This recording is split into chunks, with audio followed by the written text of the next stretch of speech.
The economics time में BRICS declaration ये खबर आई है। तो ये किस प्रकार हमारे इकोनॉमिक्स रिलेवेंस के तौर पर महत्वपूर्ण देखने को मिलती है, चलो समझते हैं क्या है खबर में। इंडिया अब दुनिया के सबसे पावरफुल ग्रुप का लीडर बनने जा रहा है। ब्रिक्स टूरिज्म से लेकर ट्रेड तक हर जगह इंडिया अपना रोल स्ट्रोंग कर रहा है, पर इसका इकोनॉमिक मतलब क्या है चलिए समझते हैं। ब्रिक्स क्या होता है? ब्रिक्स एक ग्लोबल ग्रुप है जिसमें पहले 5 कंट्रीज थी, Brazil, Russia, India, China, south Africa. अब नए मेंबर भी ऐड हो गए हैं, Saudi Arabia, UAE, Egypt, Iran, Ethiopia, Indonesia. इसका मतलब ये ग्रुप अब दुनिया की आधी पॉपुलेशन को रिप्रेजेंट करता है। ग्लोबल जीडीपी का 30% और एक्सपोर्ट का बड़ा हिस्सा ब्रिक्स से आता है। तो अगर दुनिया में 100 रुपये की चीज़ें बनती है तो ब्रिक्स कंट्री मिलकर उसमें से 30 रुपये से ज़्यादा कंट्रीब्यूट करती है और इंडिया उसका एक बड़ा प्लेयर है। इंडिया की इकोनॉमिक्स पावर ब्रिक्स में कैसे बढ़ रही है? इंडिया का ट्रेड ब्रिक्स के साथ काफ़ी स्ट्रोंग है। 43% इंपोर्ट ब्रिक्स से आते हैं, mainly China, Russia. 21% export BRICS को जाते हैं, pharma, software, food items.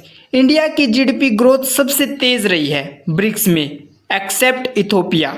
Example, अगर इंडिया 100 करोड़ का माल एक्सपोर्ट करता है तो उसमें से 21 करोड़ ब्रिक्स कंट्रीज को जाता है। टूरिज्म का मुद्दा, इमोशनल प्लस स्ट्रैटेजिक मूव। अब पहलगाम में एक टूरिस्ट अटैक हुआ जिसमें 26 लोग शहीद हो गए। इस पर इंडिया ने ब्रिक्स मीटिंग में एक कड़क स्टेटमेंट मांगा। इंडिया चाहता है कि ब्रिक्स कंट्रीज मिलकर टूरिज्म के अगेंस्ट स्ट्रॉन्ग एक्शन ले। जो ग्रुप यूएन से बैंड है, जैसे जैश-ए-मोहम्मद, उनका नाम लेकर डायरेक्ट कंडेमनेशन हो। इसका अर्थ होता है निंदा करना या दोषारोपण करना, किसी गलत काम की सार्वजनिक या औपचारिक तरीके से आलोचना करना। इमोशनल हुक, ये सिर्फ एक पॉलिटिकल मूव नहीं है, ये देश के लिए इज्जत और सेफ्टी का सवाल है। इंडिया की प्रेसिडेंसी 2026 का गोल्डन चांस।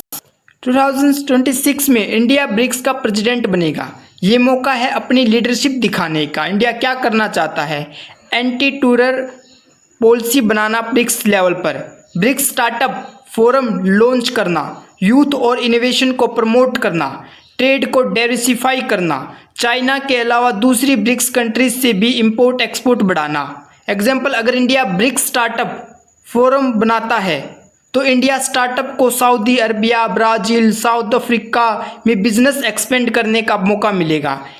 इंडिया पब्लिक के लिए इसकी इम्पोर्टेंस, इंडिया को ग्लोबल इमेज और स्ट्रॉन्ग होगा, एक्सपोर्ट और जॉब अपॉर्चुनिटी बढ़ेगी, दुनिया भर में इंडिया की वॉइस सुनी जाएगी। तो इसमें देख सकते हैं कि ब्रिक्स 2026 में लीडर बनेगा इंडिया। तो ये सिर्फ एक डिप्लोमेटिक पोजीशन नहीं होगी, ये इकोनॉमिक रिवॉल्यूशन का सिग्नल होगा। Thanks for watching.